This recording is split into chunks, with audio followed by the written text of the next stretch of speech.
وزیر برگریا عراقی ده سردان خدا بو شنگاله لیوان نافچه درباز بو یم پیشمرگه کنترل کری. دیگل کنترل کرنا شنگاله جی جلای پیشمرگه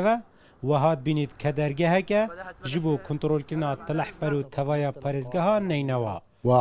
ئێمە لە شنگالین بۆ هاوکاریکردنی هێزەکانی پێشمەرگە و ئەو هێزانەی بەشدار بوون لە کۆنتڕۆڵکردنەوەی شنگال هەروها پیرۆزبایی سەرکەوتمان لێکردن و سەرخۆشیشمان لێکردن بۆ ئەو شەهیدانەی کە داویانە ئامانجمان یەکە و هیچ جیاوازیەک لە نێوان پێشمەرگە و هێزە چەکدارەکانی عێراقدا نییە ئێمە لێرین بۆ هەمەهانگی و پێشکەشکردنی هاوکاری و پشتیوانی بۆ هێزەکانی پێشمەرگە ئەوەندەی لە تواناماندا بێت تاوەکو هێزەکانی پێشمەرگە بتوانن ئەو بەرپرسیارەتی لە سەرشانیانە جێبەجێ بکەن لە پاراستنی ناوچە سنووریەکان. 14 روزن قایمقام شنگاله لبن و چادریل ناوا شنگاله دا یکم کسی بالای حکومت عراقی جی سردان آوید کد لبنری ناوی اف سردانه همی بریناجی درمان ناکد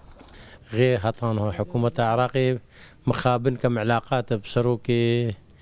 سروك وزير عراقي حيدر عبادي 4 سال زول لجنة كيشي وكسروك برلمان وكسروك كومر هالسالة أزول قال يقول هطانه بيروز بايك جي هوا شنگال وکو نخوشی کل دلیوان رد شد چاونه وی ملتی وان پیشمرگا شنگال رزگار کرجی.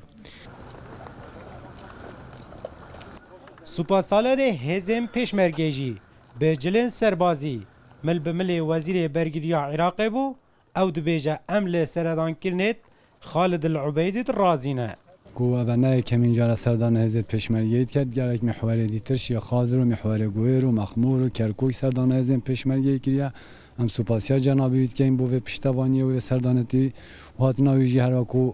ما اشارت پیدا هزت پیشمرگی جزای کش منظومه دفاعی عراقی و پشتی سردان کرنه که 5 کازجری لشنگال و نافچین کنترل کری وزیر برگریا عراقی به فروکان روش آوای دیجله بجهشت کاروان علی روداو شنگال